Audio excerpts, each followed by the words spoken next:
원장님들 이렇게 하루 종일 진료하시고 이게 또 늦은 이렇게 오후에 이게 좀 공부하러 오시고 그래서 고맙고요. 저는 포항에서 이제 거의 올해로 32년째 개업하고 있는데 김천에는 이렇게 친구 현식이가 있어가지고 제가 김천에 갈 테니까 원장님들 좀 부탁한다고 제가 얘기했는데 1월 초만 해도 수강하시는 선생님들이 없다고 그래가지고 그냥 와서 현식이랑 둘이 하려고 그랬어요. 근데 이제 이렇게 많이 와주셔가지고 지금 여러분들에게 좀 하나라도 어떤 엑기스 좀 건져갈 수 있는 거 할 수 있게끔 좀 노력을 해보겠습니다. 열심히 해볼게요.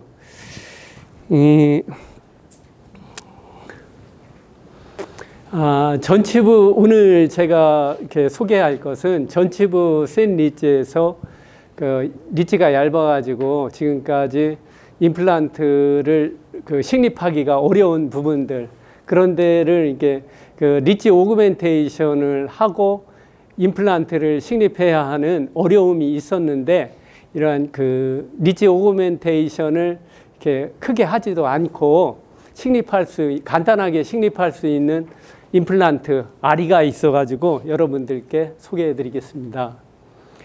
치아가 상실되기 전에는 이렇게 치아 주변에 알베올라 본이 잘 유지가 되고 있고 치아가 상실됨에 따라서 치아 주변을 둘러싸고 있던 치조골들이 흡수되면서 리치가 얇아지고 뼈가 이렇게 쓰인한 리치가 되죠. 그러면서 우리가 이제 이런 부위에서는 또한 발치가 되고 얼마 안 되고 나서는 임플란트를 식립할 수가 있는데 발거되고 오래되면서 리치가 얇아지면서는 임플란트를 식립하려면 여러 가지 작업이 들어가야 하죠. 그런데 이 아리는 그런 작업이 많이 들어가지도 않고 간단하게 할 수가 있습니다.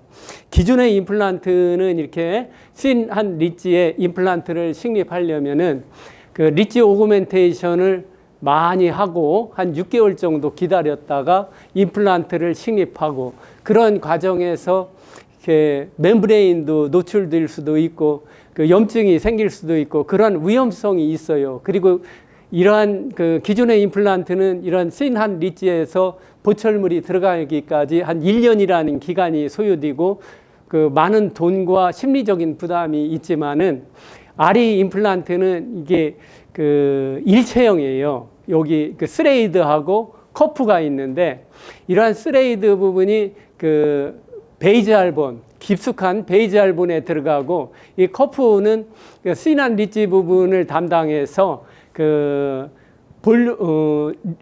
리치가 흡수된 데에 볼륨의 증강 없이도 약간의 요런 부위를 사실 메탈, 머신드 설페이스가 노출이 되면은 좀 불안하기도 하죠. 그러니까 아리를 처음 하시는 분들은 여기를 커버할 수 있는 오식스 볼륨에스라고 그것은 이제 소프티슈를 좀 증강시키고 리니어 본을 만들 수 있다는 그런 멤브레인입니다. 그걸로 이렇게 커버하고 이렇게 덮으면 돼요. 그리고 요 아리 임플란트는 식립하고 한 3개월이면은 보철까지 들어갈 수 있는 간단한 임플란트입니다.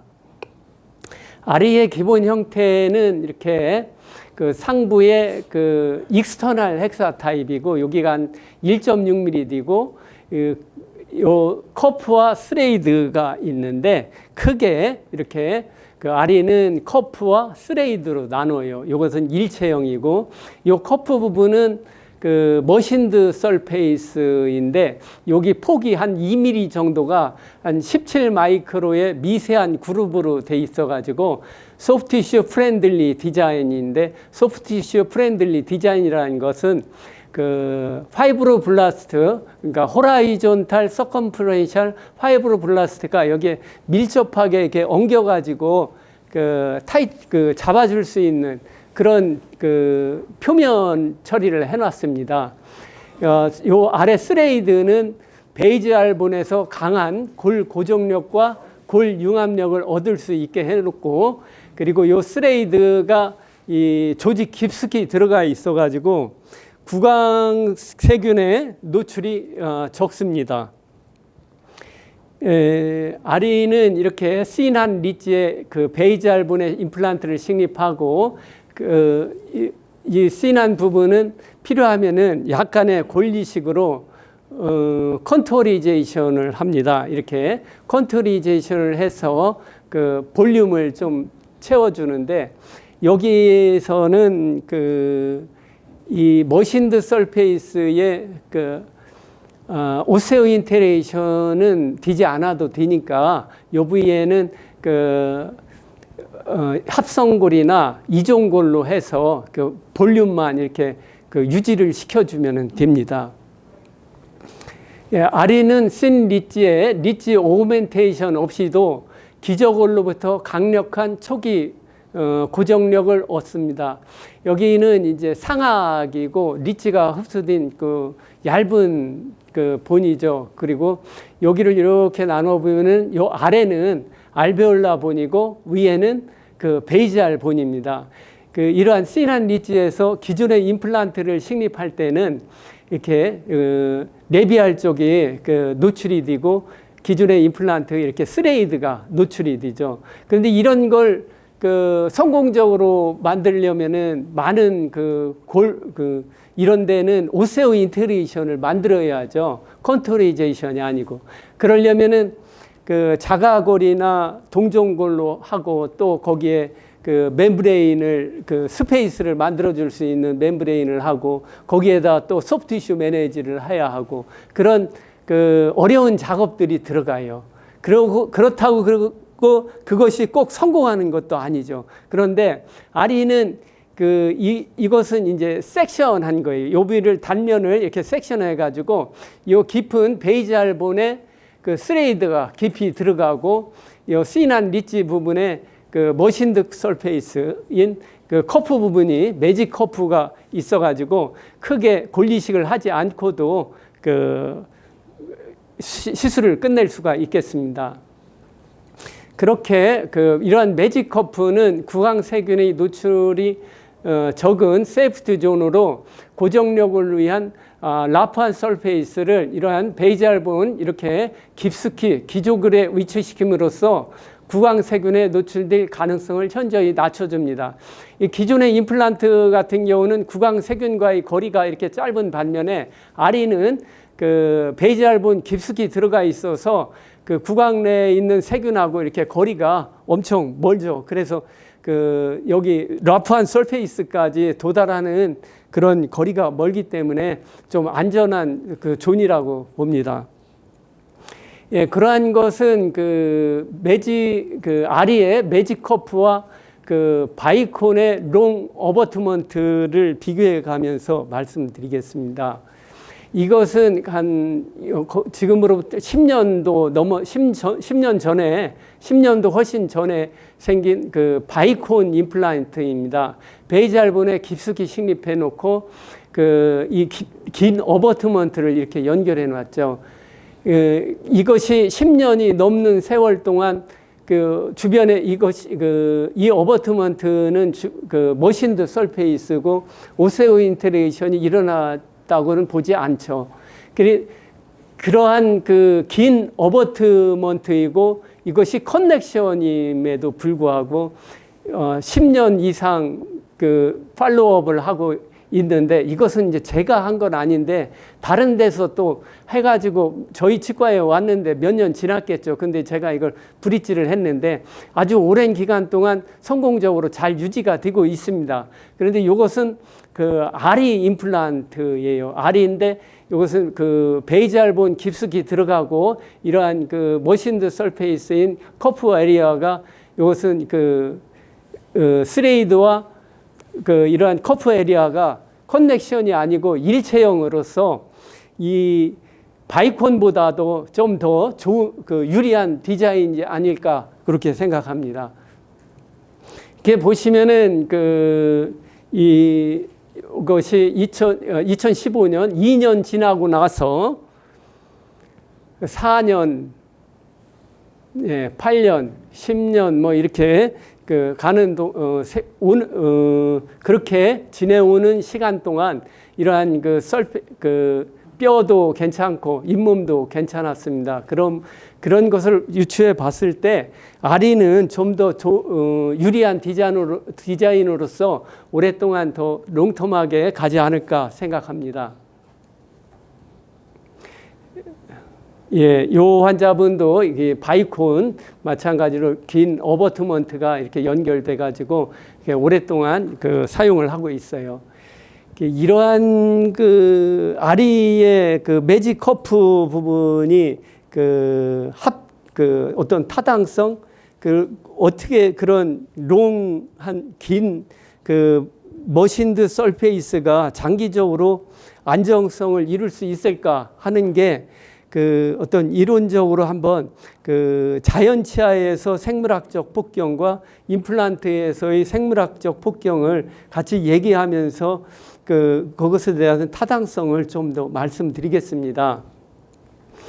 이것은 자연치아에서 치아 쪽이고 연조직이고 생물학적 폭경은 이렇게 자연치아에서 술쿠스, 정션할 에피텔리움, 컨넥티브 티슈 어태치먼트로 1mm, 1mm, 1mm 해가지고 3mm로 이렇게 구성이 돼요. 그런 건 이게 정션할 에피텔리움은 범낭질에, 커넥티브 티슈 어태치먼트는 세멘티질에 이렇게 연결이 돼 있는데 이러한 바이올로직 위드스는 자연치아에서 정션할 에피텔리움에는 외배합성 조직인 범낭질과 접합상피가 결합함으로써 생체의 기본적 룰인 외배합성 조직의 연속성을 유지합니다.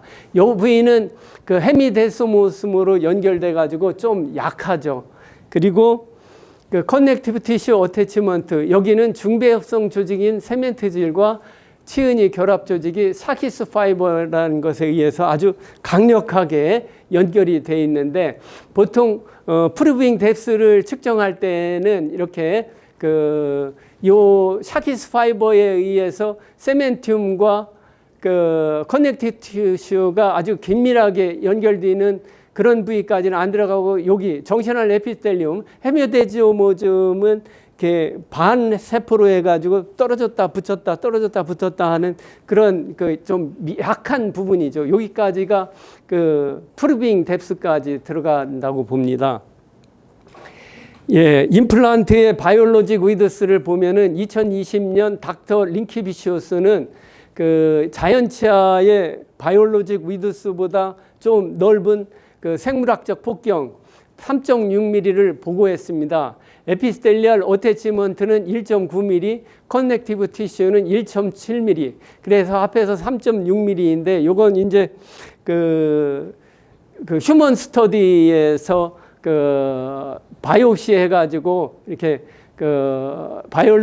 임플란트의 바이올로직 위드스를 보고했는데 이것이 이제 임플란트에서의 바이올로직 위드스가 여러 가지 논점이 되고 그랬었는데 요즘 이것이 많이 받아들여지고 있고 이것은 제가 보기에는 미니멈 바이올로직 미니멈한 생물학적 폭경이지 않나 생각합니다. 이것보다 생물학적 폭경은 좀 더 넓은 롱한 것이 될 수도 있고 그러한 롱한 것은 좀 더 외부의 세균에 대해서 좀 더 안전한 세프티 존이지 않나 생각합니다.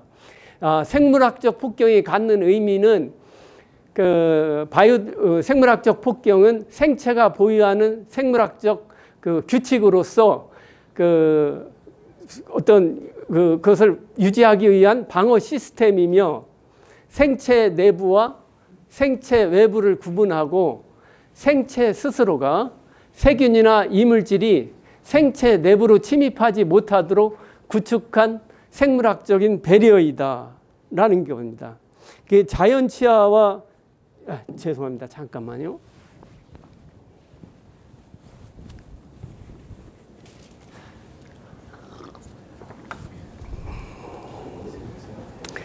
예, 자연치아와 임플란트에서의 생물학적 폭경은 그것이 갖는 의미는 여기서 얘기했다시피 생체 외부에 있는 세균들이 생체 내부로 들어오지 못하게 그 방어하는 어떤 그 배리어 역할을 하는 시스템이다. 그렇게 생각하시면 되겠습니다. 예, 요것은 그 2014년 닥터 버블키가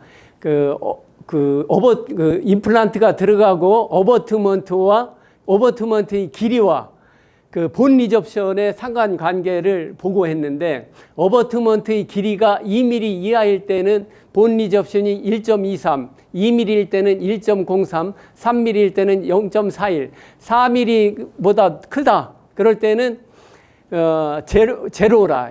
이것이 보면은 다 더하면은 3.5mm를 향해서 갑니다. 그게 뭐냐면은 그 임플란트의 각자의 그 생물학적 폭경을 구축하기 위해서 뼈를 녹여가지고 잇몸을 만들려고 하는 거죠. 뼈를 녹여서 잇몸을 만들어가지고 생물학적 폭경을 구축함으로 해서 생체 외부에 있는 세균이 생체 내부로 들어오지 못하도록 그렇게 생물학적 폭경, 그 잇몸의 두께를 만들려고 하는 그런 구축하는 시스템이죠.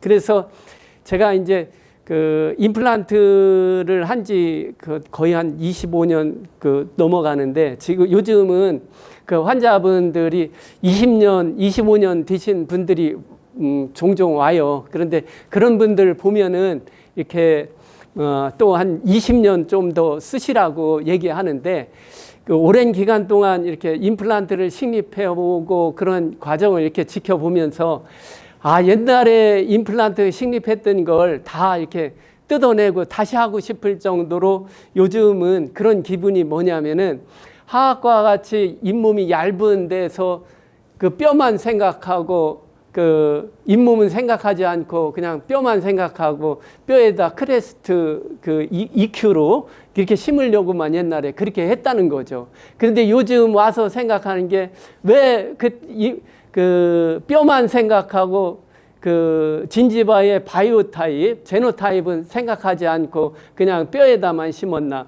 지금은 그거예요. 하악과 같은 경우 잇몸이 얇죠. 상악은 잇몸이 두껍죠. 그러면은 하악과 같이 잇몸이 얇은 경우에는 우리가 옛날에 이걸 EQ로 심었을 때 1, 2년 안에 그 1, 2mm 소설이제이션이 생긴다고 그랬잖아요. 그것은 소설이제이션이 왜 생기냐면은 잇몸이 얇기 때문에 바이올로직 위드스, 생물학적 폭경을 확보하기 위해서 지가 자구책으로 흡수해서 들어가는 거죠. 근데 여기서 보면은 이렇게 어버트먼트의 길이가 있음으로 해가지고 어버트먼트를 둘러싸고 있는 것은 생물학적 폭경 잇몸의 두께죠. 그것이 자구책으로 그 생물학적 폭경 외부에 대한 배리어를 만들기 위해서 이렇게 만들어지는 거죠. 그래서 요즘은 하악에서 잇몸이 얇다 그러면은 무조건 1.5 내지 2mm 막 깊이 심어요. 그렇게 심으면은 이건 이제 그 충분한 생물학적 폭경을 만들 수 있는 그러니까 그런 두께가 되겠다. 그리고 상악과 같이 잇몸이 4, 5mm 든다. 그러면은 굳이 서브로 안 해도 돼요. 그냥 약간 만약에 사이너스 머리 좀 좁다. 그러면은 크레스타라고 EQ 클래스트나 약간의 수프라로 식립해도 그 본 리접션이 안 일어나요. 왜 그러냐? 그만큼 생물학적 폭경 배리어가 구축이 되어 있기 때문에 그런 거죠. 그게 요즘 제가 거의 한 25년, 30년 가까이 임플란트를 하면서 요즘 느끼면서 그게 그렇게 해야 30년, 50년을 쓰는 임플란트이구나 그런 생각이 들어요. 여기서 보시면은 이게 그 얘기예요. 임플란트를 식립할 때 잇몸이 얇으면은 깊이 식립해라 무조건. 그거 선생님들 내일부터 물론 감으로 이렇게 생각은 하고 있었어요. 그렇게 이제 임플란트 식립에 대해서 감으로 생각하고 있었는데, 이제는 하악과 같이 잇몸이 얇을 때는 좀 깊이 식립한다 그렇게 생각하세요. 그리고 만약에 잇몸이 얇은데 깊이 식립하려고 그러는데 허당인 경우가 많잖아요. 그럴 때는 그 동종고를 안에다 쑤셔 넣어요. 쑤셔 넣고 좀 약간 빠각하게 좀 그렇게 집어넣으면 되죠. 이건 바이콘도 아니고 그 아리도 아닌데 이렇게 베이잘 본 깊숙이 집어넣고 그 어버트먼트가 길게 이렇게 나와 있죠. 이런 경우는 좋아요. 임플란트는 성공적으로 롱텀하게 갈 수 있다고 생각해요. 그런데 이렇게 길게 나오니까 그 예전에 그 브레네막 그 임플란트를 할 때는 어버트먼트를 상부로 막 위로 길게 했는데 그 문제는 뭐냐면은 심리적으로 이쁘지가 않죠. 그리고 그 음식물이 숭숭 지나가는데 이런 부위는 그 엠브레이셔가 충분하고 오랄 하이젠이 괜찮기 때문에 심리적으로는 불리하지만은 아마 롱텀하게 잘 오랫동안 갈 겁니다. 자, 이 임플란트를 보시죠. 이것도 한 10수년 전에 했겠죠. 익스터널 헥사에 그때는 예전에 뭐 한 15년, 20년 전에 임플란트를 식립할 때는 어벨라 본을 충분히하게 다 이용을 하고 EQ 크레스트나 약간 임플란트 예전에 3i 같은 경우는 하이브리드 타입도 있었잖아요. 위에는 머신드 설페이스고 아래는 라프한 설페이스로 해가지고 어벨러본 본을 충분히 다 이용하려고 약간 수프라로도 식립을 하라고 그랬던 적이 있었어요.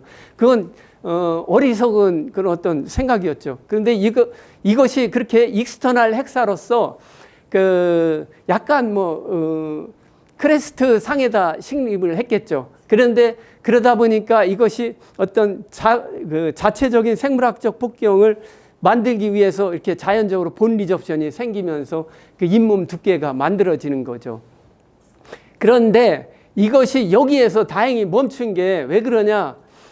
이 임플란트가 라프한 설페이스가 아니고 머신드 설페이스라는 거죠. 머신드 설페이스는 그 세균이 이렇게 침착하는 게 좀 덜하죠. 라프한 설페이스에 비해서. 만약에 이것이 라프한 설페이스고 거기에 세균이 침착했다면 금방 바이오필름이 생겨가지고 곧 페일링하는 임플란트일 겁니다. 그런데 이것이 코로날 포션이 머신드 설페이스라 조금 그래도 그것이 늦어지겠죠.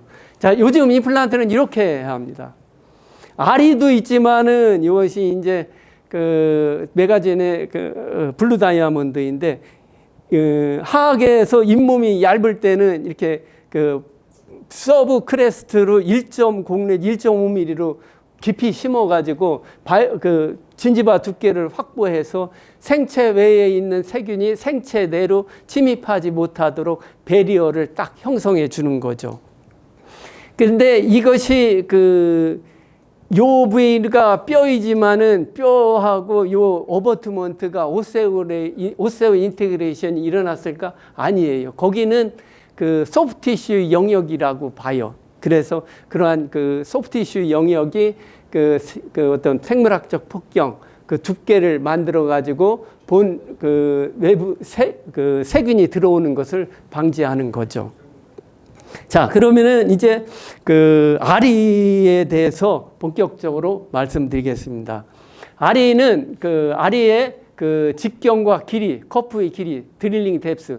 아리는 이게 참 여기가 좀 흐리니까 잘 안 보이는 것 같아요. 여기를 불을 끌 수 없어요.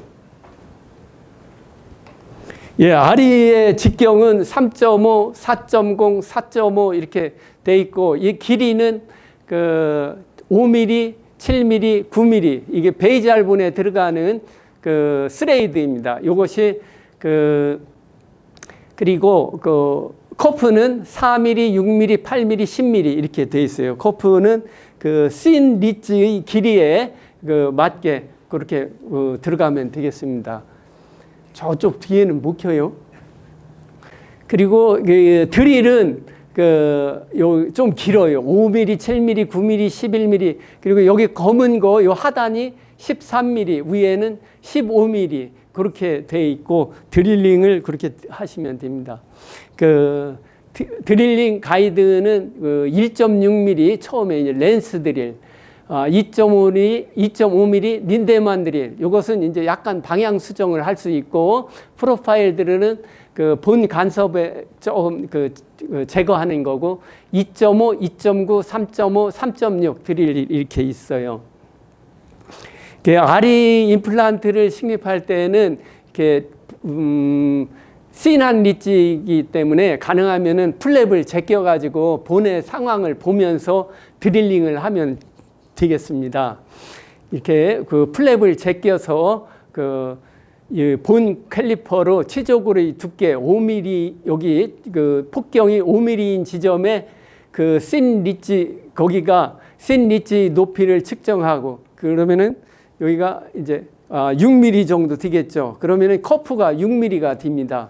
그리고 만약에 스레이드가 만약에 7mm다. 그러면은 토탈 커프 6mm, 스레이드 7mm, 그래서 합 13mm로 이렇게 드릴링을 하는데, 이렇게 드릴링, 여기가 검은색 하단 부위가 13mm, 위에가 15mm, 여기까지 드릴링을 하면 됩니다.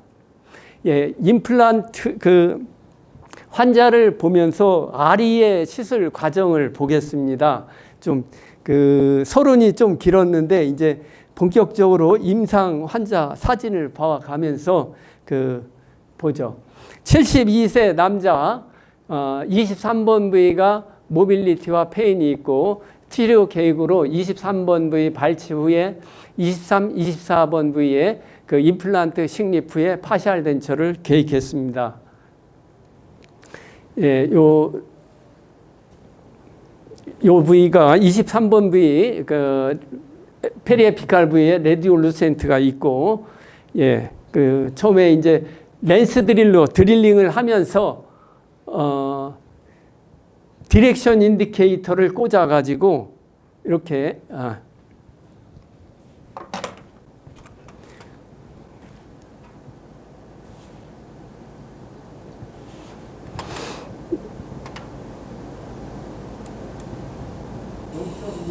1.6mm 렌스 드릴로 이렇게 드릴링을 합니다. 디렉션 인디케이터 꽂아가지고 방향을 보면서 드릴링을 하고, 예, 디렉션 인디케이터를 꽂아가지고 엑스레이 테이킹에서 아리가 식립될 방향과 길이를 측정합니다. 이렇게 저는 임플란트 식립할 때 거의 대부분 이렇게 디렉션 인디케이터를 꽂고 중간에 파노라마와 CT를 찍어서 섹션을 해가지고 방향과 길이를 확인을 해요. 왜냐? 이 보면은 이제 아리는 이렇게 스레이드와 커프로 돼 있죠. 근데 이제 드릴링을 하고 이런 방향을 보면은 CT 상에서 보면은 약간 레비알 쪽으로 치우쳤잖아요. 그러니까 이 CT 사진을 보면서 방향이 약간 레비알 쪽으로 돼 있구나, 그래 생각하고 이제 린덴만 드릴로 좀 팔라탈 쪽으로 좀 기울여서 해야겠구나, 그래 하고, 이러한 스레이드와 커프의 길이 23번 부위는 R이 직경 4.0에 96, 길이는 드릴 길이는 15mm, 24번 부위는 R이 4.0에 94, 드릴은 13mm, 이렇게 해서 계획을 했습니다. 예,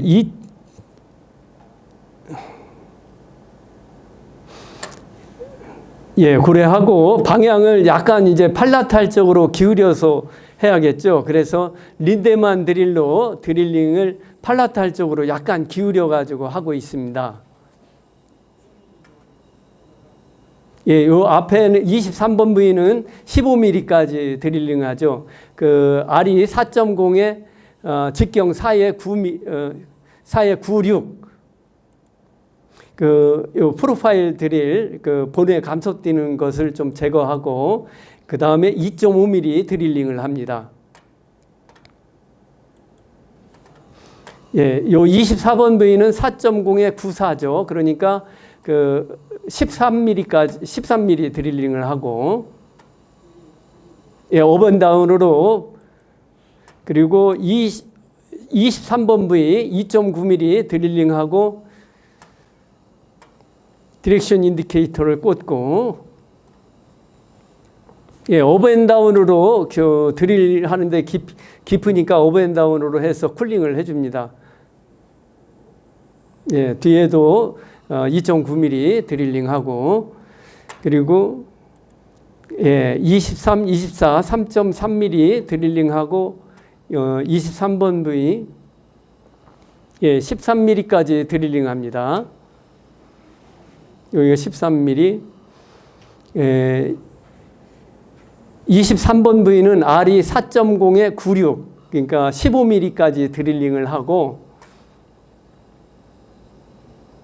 예, 요 검은색 상단 부위까지, 그리고 직경 4.0에 R이 그 스레이드 9mm, 커프 6mm 임플란트를 식립하고 지금 25N, 45N까지 이렇게 드릴링을 합니다. 예, 다음은 24번 부위는 골질이 좀 단단해 가지고 3.3mm에서 3.6mm 드릴링한 후에 직경 4.0에 94 임플란트를 식립할 예정입니다.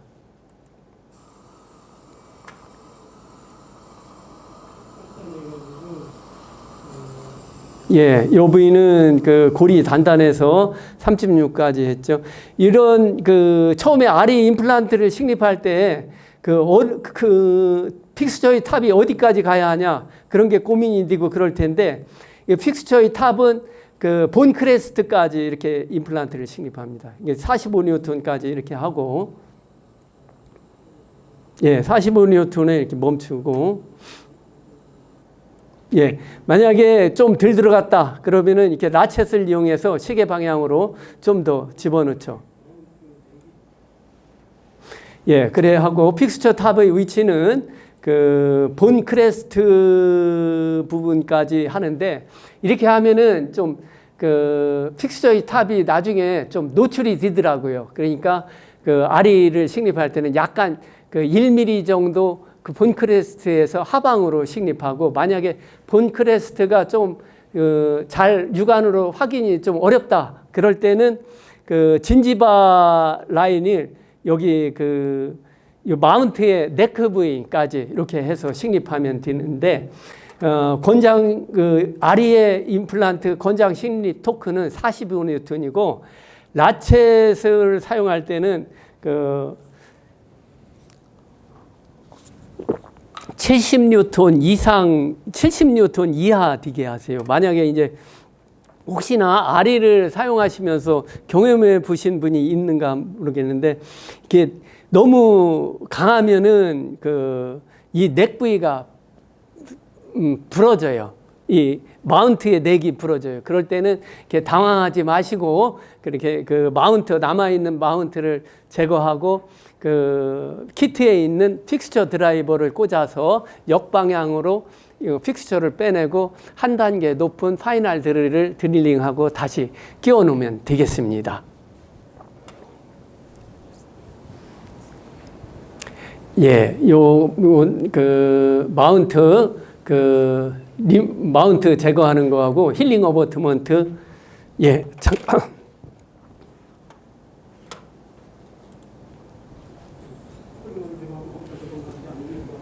예, 마운트를 제거하고, 예, 힐링 어버트먼트는 보통 이제 다 준비할 거 없고, 높이 3mm, 3mm, 4mm, 5mm 이렇게 해가지고 미리 준비해 놨다가 힐링 어버트먼트 연결을 하고 수초하면 되겠습니다. 과토크로 인해서 마운트가 끼었을 경우에는 이렇게 리무버 드라이버가 있어요. 이걸로 끼워서 시계 반대 방향으로 돌려서 빼시면 됩니다.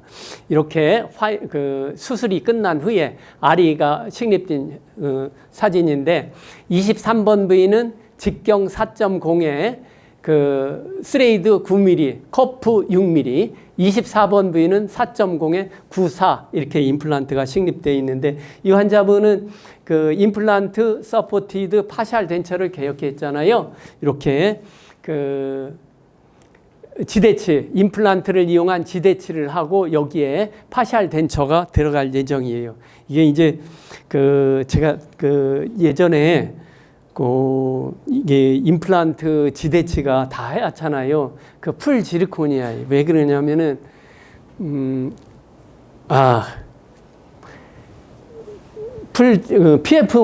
PFM을 하니까 치핑이 일어나고 다 깨져버려요. 그런 게 너무 안 좋더라고요. 그리고 그렇게 하고 나니까 리텐션도 떨어지고. 그래서 요즘은 거의 이렇게 지대치를 풀 지르로 해요.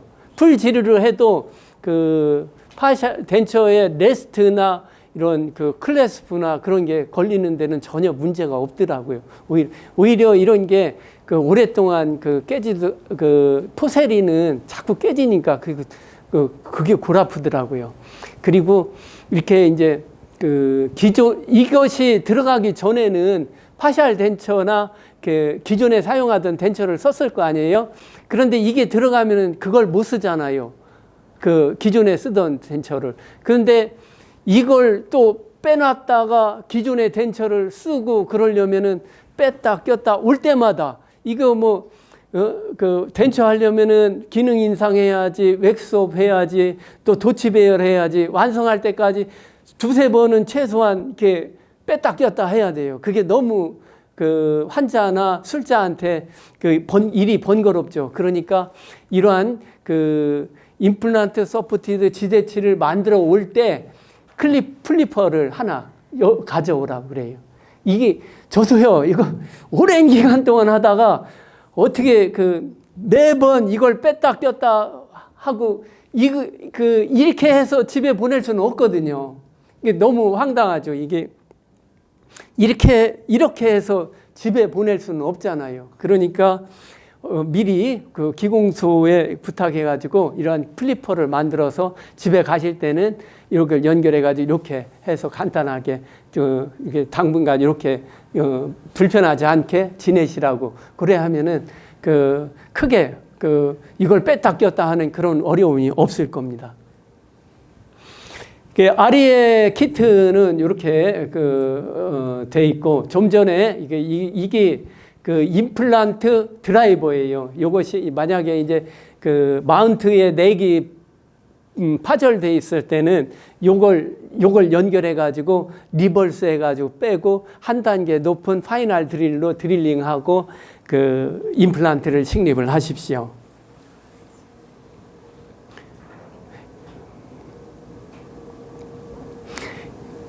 예, 그 아리를 처음 접할 때 직경 3.5, 4.0, 4.5 이렇게 있는데 드릴링, 파이널 드릴링을 어디까지 할 건가 그런 게 또 이제 고민이 되거든요. 이게 이제 그 아리 임플란트 키트의 이 판을 보면은 이렇게 써 있어요. 직경 3.5, 4.0, 4.5가 있는데 드릴이 2.9, 3.3, 3.6.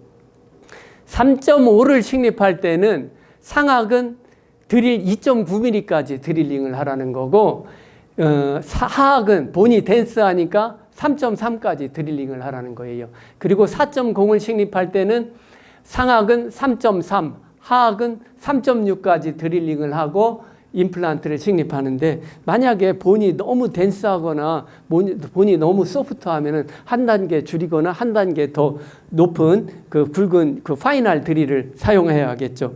이제 여기 좀 전에 동영상에서도 그 23번 부위는 파이널 드릴을 직경 3.3까지 했고 24번 부위는 파이널 드릴을 3.6까지 했어요. 그런 게 이제 24번 부위가 본이 조금 더 덴스하기 때문에 한 단계 그 직경이 굵은 파이널 드릴을 사용해 가지고 드릴링을 한 겁니다. 예.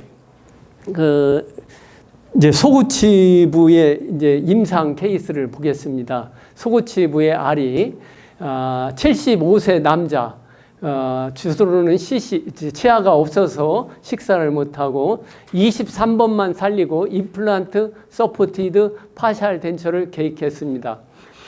15, 16은 리치 폭이 넓어서 그 기존의 임플란트 블루 다이아몬드 하고 24, 25번 부위는 리치 폭이 얇은 관계로 아리를 계획했습니다. 하악의 결손부는 그냥 그 임플란트 하고 예. 이렇게 파노라마를 렌스 드릴링하고 디렉션 인디케이터 꽂아서 파노라마 CT 찍고 그 CT를 다 섹션했는데 15, 16번 부위는 리치 폭이 충분해요. 그런데 24, 25번 부위 보면은 레비알 쪽에 본 리접신인데서 그 리치가 좀 얇죠. 그래서 여기는 그 아리를 계획했습니다. 그리고 아리를 승립한 그런 사진. 이것은 블루 다이아몬드, 기존의 임플란트, 이건 아리. 이것은 24번 부위, 아리 4.0에 94, 25번 4.0에 94. 이게 이제 패스나 깊이나 이런 게 수술을 하고 나서 좀 뿌듯하고 기분 좋으려면은 선생님, 원장님들 지금까지 수술하면서 처음에 이제 디렉션 인디케이터를 꽂고 꼭 파노라마 CT를 찍으면은 좀 더 좋은 결과의 그런 수술 그런 걸 얻을 수 있으니까 5분밖에 안 걸려요, 이거. 5분밖에 안 걸리니까 이걸 하시면은 좀 더 나은 업그레이드 된 수술 결과를 얻을 수가 있어요.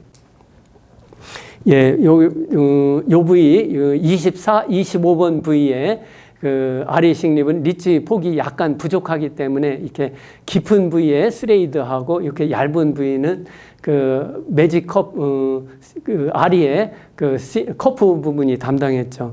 만약에 이런 부위에 24번 부위, 25번 부위, 남자하고 건장하죠. 우리가 이런데 리치 폭이 얇은 경우에 직경이 3.5인 경우도 이렇게 어쩔 수 없이 식립하는 경우가 있어요. 리치가 얇으니까.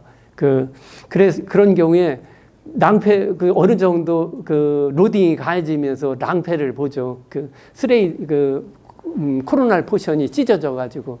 근데 이런 부위에 그것을 피하기 위해서 직경 4.0이나 4.5의 임플란트를 식립할 때 여기가 리치 폭이 5.0 정도다. 그러면은 아슬아슬하게 스레이드가 비칠 정도로 이렇게 임플란트를 식립하는 그런 어려움이 있고, 또 로딩이 가해지면은 그러한 본마저 흡수되면서 스레이드가 노출이 되고 외부의 구강 내 세균에 노출될 위험성이 있는 거죠. 그러한 것을 이러한 아리의 임플란트, 이런 커프 부분이 담당함으로 해가지고 안전하게 쓸 수가 있다는 겁니다.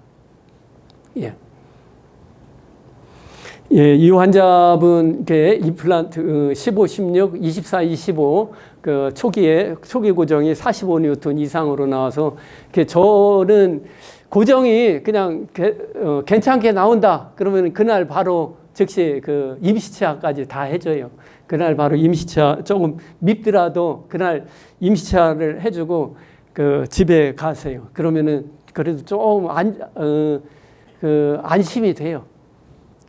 예, 파이널 레스토레이션, 3개월 후에 식립 후에 파이널 레스토레이션. 이것은 이게 임플란트 서포티드 파셜 덴처를 위한 지대치죠. 지대치. 임플란트 서포티드 지대치. 여기도 보시면은 풀 지르코니아로 이렇게 만들어졌어요. 왜 풀 지르코니아로 하냐? 오랜 기간 예전에 이런 환자분들이 너무 많아서 그래요. 이게 틀니하고 이렇게 지대치가 이렇게 PFM으로 했을 경우 이렇게 치핑이 일어나가지고 모서리가 다 깨져가지고 리텐션 없어져요. 그래가지고 와, 이래서는 안 되겠다 싶어가지고 이제는 지대치를 가능하면은 다 풀지르코니아로 해가지고 깨지는 게 없게 그렇게 했습니다. 예, 그 환자분 임플란트 지대치하고 파셜 덴처 이렇게 하면은 하악은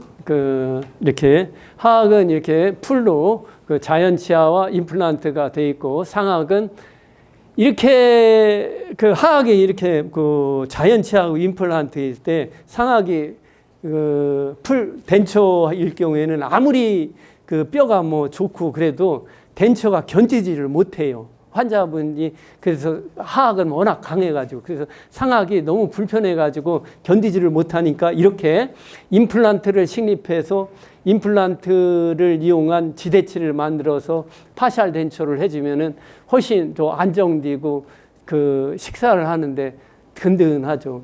보통 저가 원장님들 환자분들한테 느끼는 게 임플란트 해주고 한두 달 만에 3kg, 4kg 쪄오고, 저는 제 치과를 이렇게 이름을 뭐라고 하고 싶냐면은 속편한 치과로 하고 싶은 그런 생각이 뭐냐면은, 임플란트를 해주면은 맨날 얹히고 속이 답답하고 그랬는데, 임플란트를 하시면서 먹는 양이 많아지고 나도 모르게 밥맛이 돌고 그러면서 이 속이 아주 편해져요. 그래가지고 살이 찌고 한 두세 달 만에 3, 4kg, 한 5개월 만에 막 7kg 그렇게 찌는데, 환자분들한테 부탁을 해요. 소식하고 오랫동안 씹어서 드시라고. 아리는 이렇게 얇은 리지 부분에 기존의 임플란트가 할 수 없는 그렇게 깊은 부위에 베이잘본의 임플란트를 식립해서 파셜 덴처가 들어가기 위한 지대치로 사용할 수 있습니다. 여기도 보시면은 33번 부위 페리에피칼 페리오가 안 좋아가지고 발치하죠.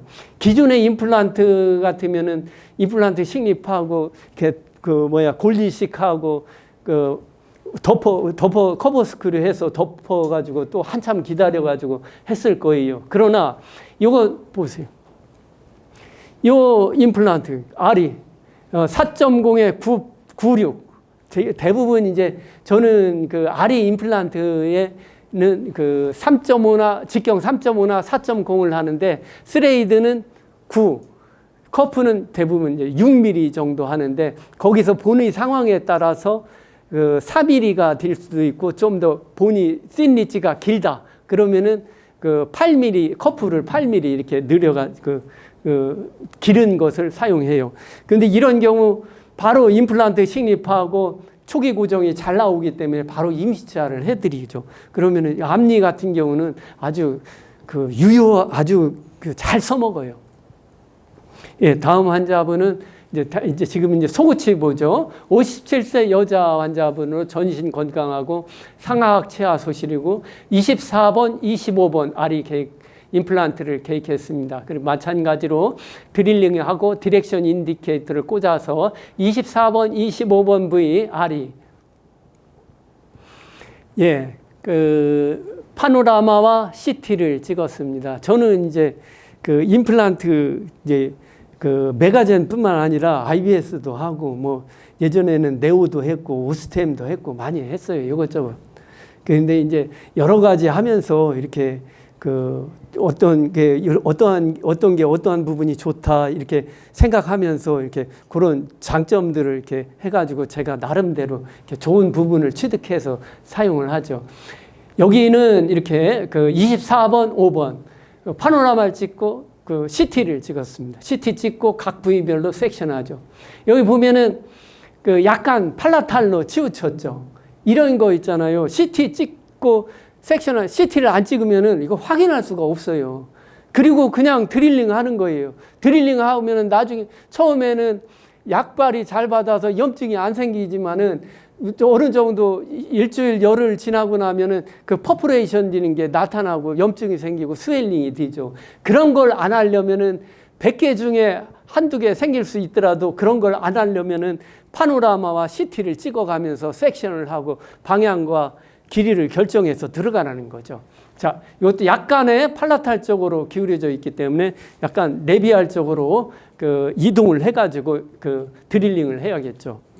그래서 임플란트, 아리 임플란트를 식립했습니다. 24번 부위는 아까 루트레스트가 있었죠. 그러니까 본 디펙트가 길으니까 3.5에 커프 6mm, 25는 3.5에 94. 이 환자분은 여자 환자분이에요. 여자 환자분이고 좀 본이 앞골이 좀 얄쌈하고 그러니까 3.5도 충분히 잘 견딜 수 있어요.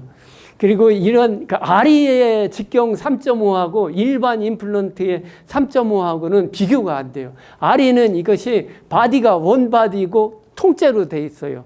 그래서 이 아리는 어느 정도냐면은 일반 임플란트의 직경 4.0보다 더 좀 강한 그런 힘을 가지고 있어요.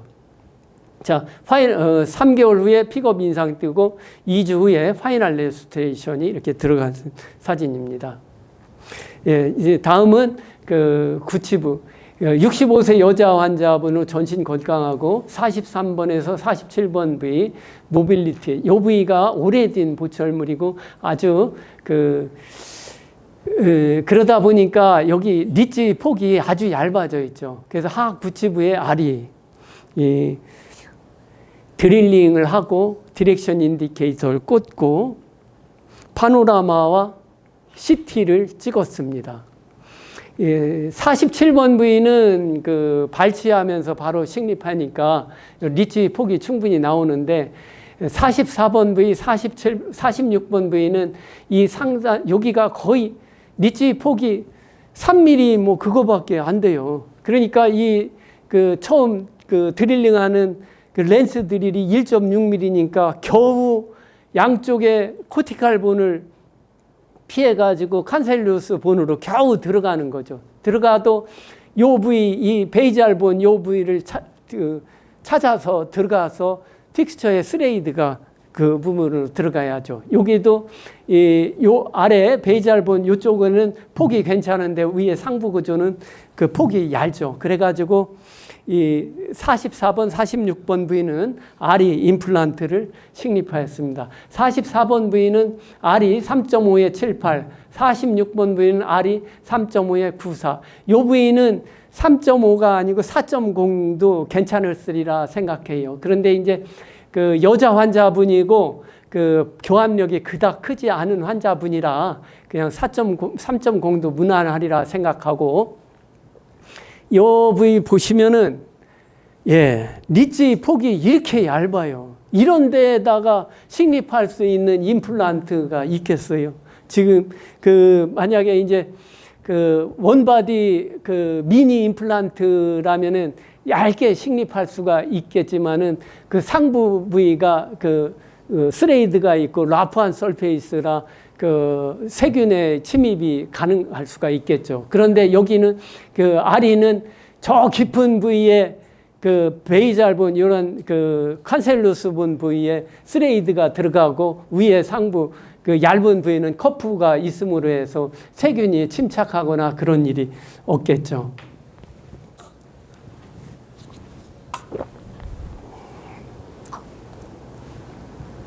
이 부위가 그렇습니다. 그리고 3개월 후에 파이널 레스토레이션.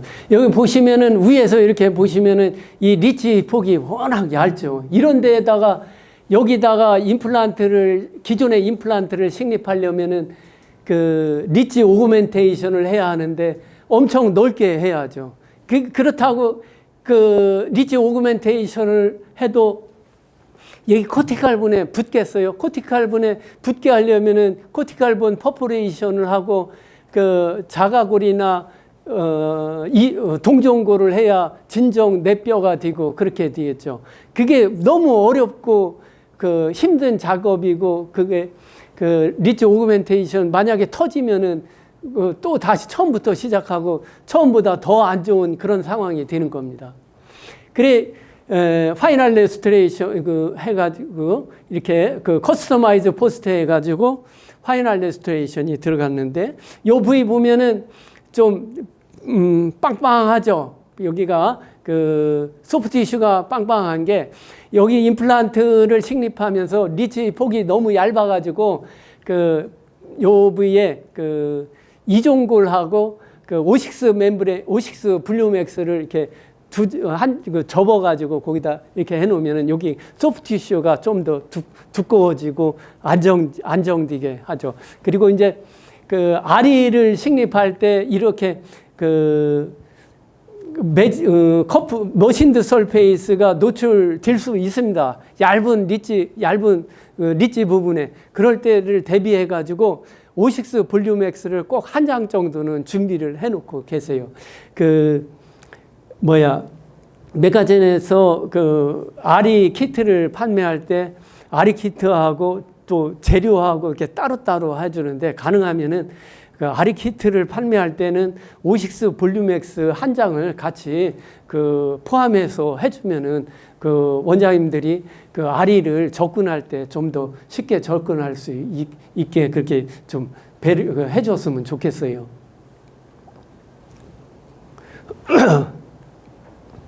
예, 그 파이널 레스토레이션 들어가고 파노라마 그리고 그 CT 사진으로 이렇게 46번, 47번 부위는 그 본에 다 에게이지가 되고 47번 부위 참 위험하죠. 그 코티칼 본 요 사이에 그 아리의 픽스처 3.5에 7mm가 들어가고 이 8mm의 그 매직 커프 그리고 요 약간 레디오페크한 부분이 있죠. 이런 게 그 오식스 볼륨엑스 2장 접어가지고 넣었는데 그것이 약간 그렇게 리니어 본 포메이션을 만든다고 그럽니다. 예, 요 한 15분 더 하고 좀 쉬는 시간 갖도록 하죠. 하악 전치부입니다. 61세 남자 주소로 CC는 중증 치지염으로 하악 전치부 하악 전치부와 33번, 35번 통증이 있고 모빌리티가 있고 그 치료 계획으로 CCV 발치 즉시 임플란트 식립과 그 임시 즉시 하중을 계획했습니다. 잠깐만요. 죄송합니다.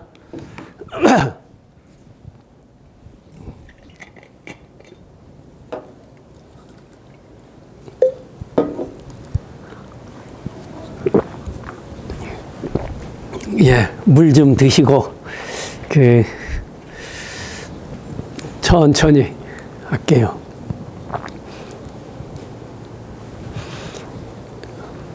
예, 요 부분을 이제 발치하고 그 임플란트를 식립할 예정이죠.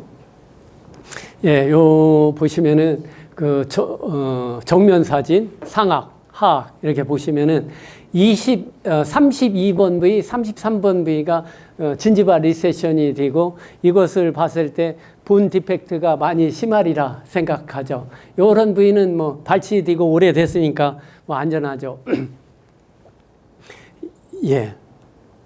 예, 발치하고 그 플랩을 제끼고 이게 보면은 그 요 부위가 그 본 디펙트가 많이 심해서 그 치료 그 임플란트는 이 33번 부위가 아주 본 디펙트가 심해요. 그래서 33번 부위는 좀 피하고 아리를 32번, 42번 그리고 이쪽 그 40, 4, 5, 6, 7은 기존의 임플란트를 계획했습니다. 예, 32번, 42번 아리 그 블루 다이암 이렇게 식립 예정하고 그래 해서 그 파노라마와 CT를 찍고 파노라마 CT를 찍어서 디렉션 인디케이터를 꽂고 그 CT를 찍어서 그 섹션을 했습니다. 이 40, 4, 5, 6, 7은 다 괜찮죠. 리치 폭이. 근데 33번, 42번 부위 보면은 42번 부위는 이렇게 그 베이젤 본에 잘 들어갔는데 이 CT를 찍지 않았으면은 요 부위가 이렇게 링구알 쪽에 퍼포레이션이 생길 수가 있어요. 그래서 이런 걸 꼭 이제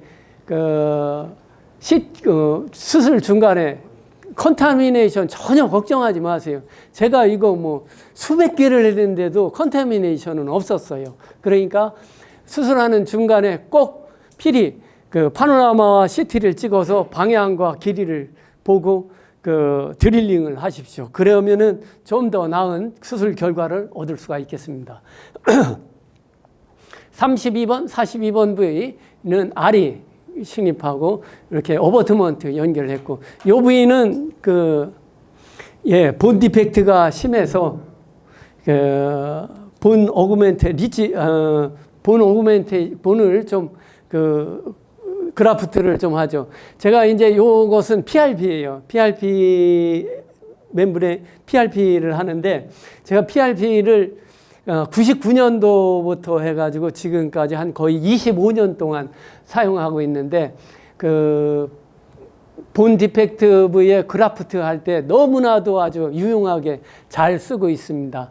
이것은 그 동종골이고 그 PRP에서 멤브레인, PRP 멤브레인하고 PRP 그 액을 섞어서 칼슘 성분을 하면은 이렇게 그 그라프트 머티리얼이 이렇게 그 3D 사방 퍼지지 않고 이렇게 젤레이션이 잘 돼가지고 이렇게 눈뭉치처럼 해서 그 본 디펙티브에 딱 잘 들어갈 수 있게끔 도망가지 않으니까요.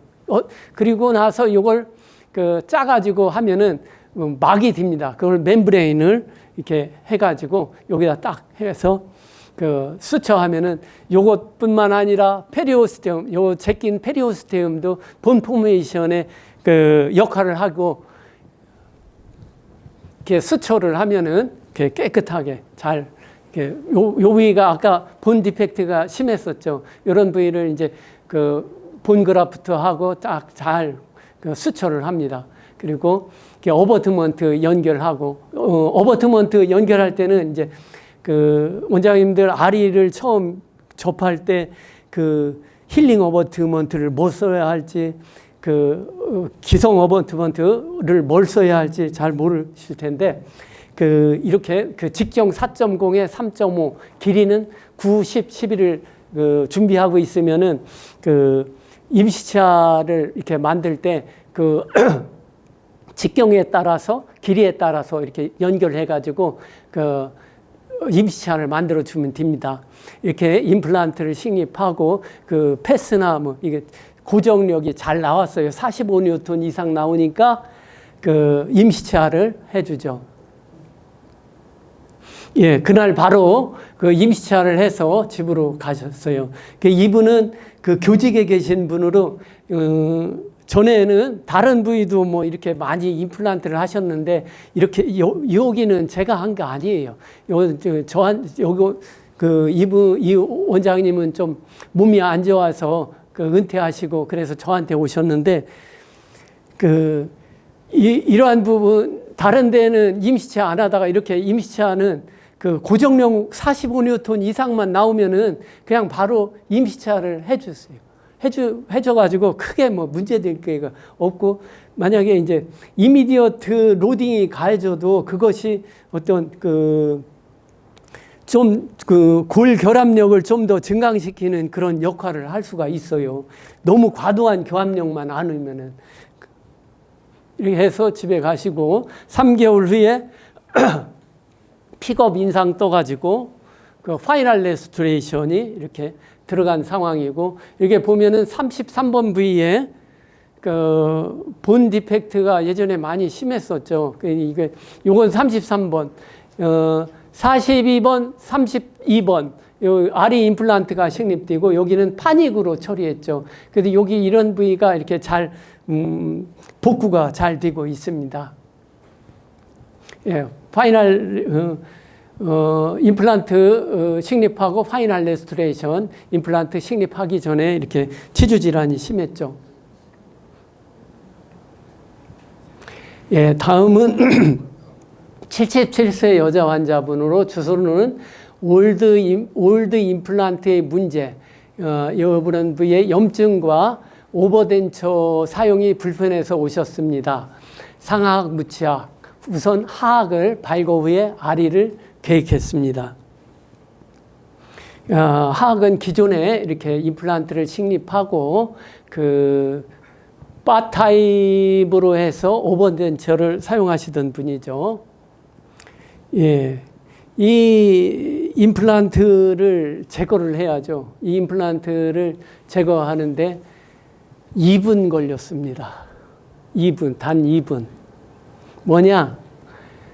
맥가이버 키트 갖다가 시계 반대 방향으로 돌리면은 이놈이 하나 제거하는데 2, 30초밖에 안 걸려요. 이거요. 원장님들, 이렇게 임플란트 식립하고 이 코로날 포션 부위가 3, 4mm 이렇게 리접션이 오고, 이게 하부가 아무리 리접션이 많이 됐다 해도 하부가 4, 5mm, 6, 7mm 본이 잡고 있어도 이게 쉽게 안 나와요. 예전 같으면은 이거 제거하는데 2시간 걸렸어요. 2시간 걸리고 그 완전히 진을 다 빼고 임플란트 식립 못하고 다음에 하자고 그 보냈어요. 근데 메가젠의 이 맥가이버 키트는요, 매직입니다. 매직. 정말. 껴가지고 돌리면은 그냥 나와요. 정말 놀라워요. 저 이거 보고 깜짝 놀랐어요. 대단하죠, 이놈이. 이런 직경 4mm, 3.5mm라도 안 나와요. 안 나오는데, 이렇게 흡수된 상태에서 이 맥가이버 키트 해가지고 시계 반대 방향으로 하면은 아주 20초, 30초 만에 나와요. 그게 놀랍죠.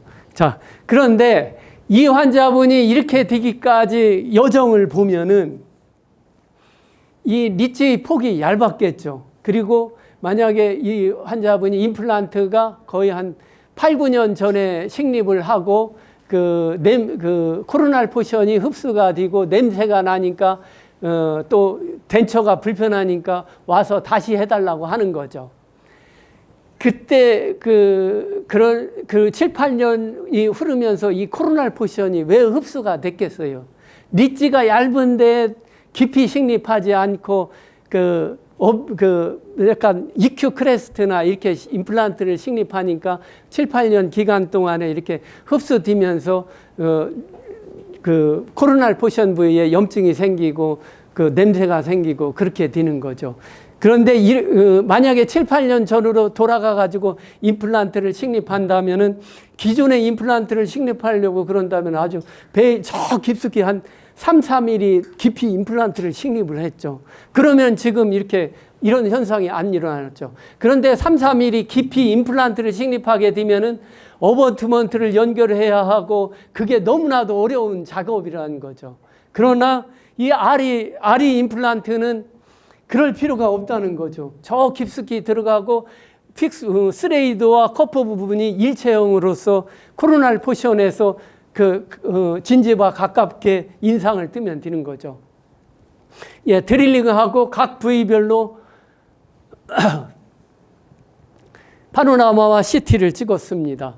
44번 부위는 리치 폭이 괜찮아서 블루 다이아몬드를 계획했고, 33번 부위, 이 부위는 스레이드 9mm, 커프 6mm, 그래 해서 다른 부위는 3.5에 94 이렇게 이 커프 부분이 다른 분들은 리치 폭이 얇아가지고 6mm 하고 그러는데 그래도 이분은 임플란트가 식립되어 있는데 좀 안 좋아가지고 뺐기 때문에 리치 폭이 그나마 위에 좀 어느 정도 있어요.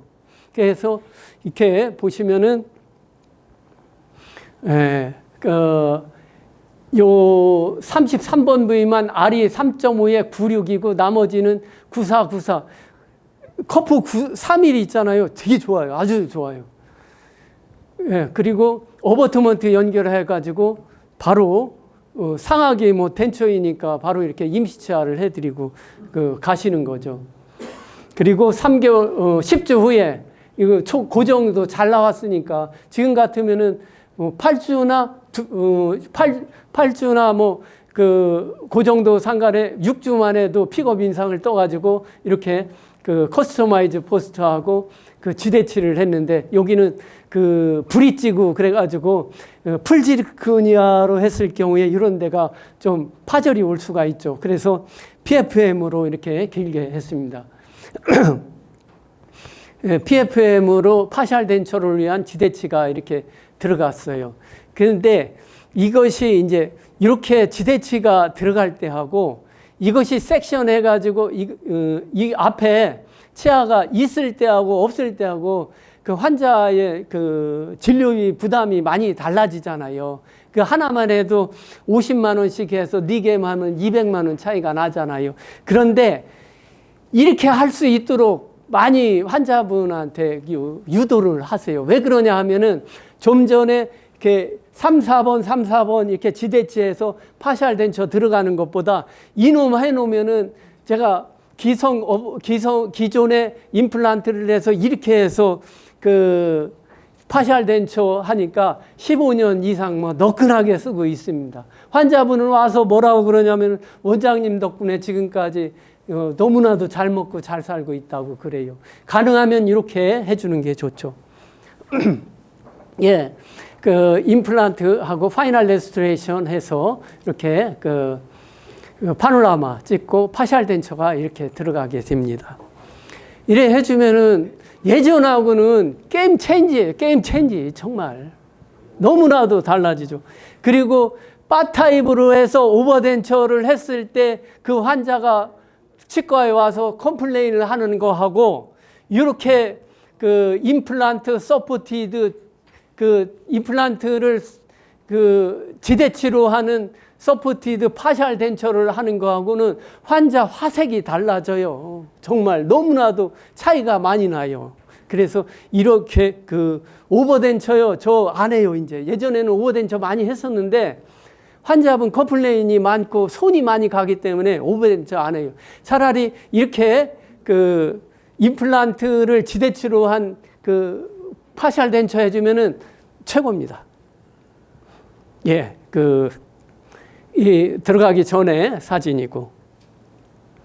예, 요 환자 한 케이스 더 하고 쉬는 시간 갖겠습니다. 63세 여자, 주스로 하악골이 얇아가지고 그 임플란트 식립이 어렵고 하악이 완전 무치하고 타치과에서 식립이 어렵다고 본원에 내원했습니다. 예, 이 부위. 예, 시뮬레이션 4346 이렇게 해서 파노라마 찍고 시뮬레이션 해보고 드릴링하고 디렉션 인디케이터를 꽂아서 파노라마 찍고 CT를 찍었습니다. 니치 폭이 아주 얇아요. 구치부 6번 부위는 괜찮은데 여기는 34, 33, 43, 44 이렇게 파노라마 CT를 찍어서 각 부위별로 섹션을 했는데 이 33번 부위가 워낙 얇죠. 아주 리치 폭이 아주 얇죠. 그래서 이 부위는 아주 깊은 부위에 스레이드 들어가죠. 36, 46은 리치 폭이 블루 다이아몬드 식립이 가능하고 43, 4는 리치 폭이 부족해서 아리 엑스콘을 선택했습니다. 이 부위가 딥 스레이드 3.5에 길이 스레이드 7mm, 커프 8mm입니다. 이런 부위는 아리 임플란트를 식립하면서 좀 불안하니까 오식스 블루맥스를 두 겹으로 접어가지고 이렇게 서포트를 해줘요. 여기 레비알 쪽에다가. 그리고 임플란트를 식립한 파노라마 사진입니다. 예, 여기 이런 부위는 괜찮아요. 그런데 전치부가 C난 리치이기 때문에 좀 전에 그 환자분 하악의 77세 여자 환자분이 7, 8년 전에 임플란트를 식립할 때 이렇게 식립했으면 롱텀하게 가는 거죠. 그런데 EQ 크레스트로 임플란트를 식립하다 보니까 7, 8년이 흐르는 세월 동안 얇은 본이 로딩을 받으면서 리치가 흡수되면서 스레이드가 노출이 되고 염증이 생기고 이렇게 페일하는 임플란트로 가는 겁니다. 처음부터 기존의 임플란트를 하려면 아주 깊이 식립하고 긴 어버트먼트를 하면 되죠. 그러나 아리가 있으니까 그럴 필요가 없는 거죠. 예, 이 환자분 임플란트 식립하고 6개 식립하고 바로 임시치아 이렇게 들어갑니다.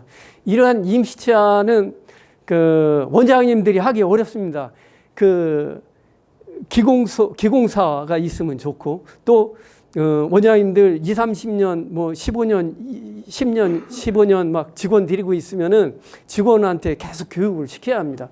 이런 임시치아 만드는 것을. 그래야 나는 또 다른 환자 보죠. 수술이 끝나고 나서 바로 임시치아를 이렇게 만들어줘요. 그러면은 환자분은 없던 치아가 생기기 때문에 너무나도 좋아하고 혁명이라고 얘기하죠. 자, 12주에 ISQ를 측정하고 36, 46번 부위는 ISQ 잘 나오죠. 그런데 이 아리의 ISQ는 RE의 전용 ISQ를 측정하는 전용 스마트 패그가 없습니다. 그래서 그 블루 다이아몬드의 레귤라용 스마트 패그를 연결하면은 이렇게 그 ISQ 값이 39, 40, 39, 37 이렇게 나오는데 제가 여기에다가 그 ISQ 값을 25 정도를 더 더해야 RE의 정확한 ISQ 값이 나옵니다. 왜 그러냐, 왜 이런 것을 측정했냐? 임플란트를 하악에서 처음에 식립할 때 45, 50뉴턴으로 식립을 하면서 스마트 패그를 연결해서 ISQ 값을 측정하니까 33, 32 이렇게 나오더라고요. 그것이 다른 임플란트를 했을 때는 60, 70 그렇게 나오는 값이에요. 그러니까 여기에다가 25 정도, 25에서 30을 더하면은 이 RE의 정확한 ISQ 값이 나옵니다. 파이널 레지스트레이션 하고 교합 고경 측정하고 바이트 레지스트레이션 하고 그 기공소에 보내면은 이렇게 커스터마이즈 포스트 만들어서 파이널 레지스트레이션을 가져옵니다. 구강 내에 연결해서 3피스로 이렇게 하고 구강 내에 이렇게 해주었습니다. 수술하기 전, 수술 후 임플란트 식립하고 파이널 보철 들어갔습니다. 이렇게 그 스커프 부분이 8mm이고 스레이드가 7mm인데 수술 후 나서 이거 보십시오. 그 어떤 진지바 이런 부위가 시인하지 않고 그 오식스 볼륨엑스를 좀 첨가해가지고 좀 빵빵하게 그렇게 만들어 줬습니다.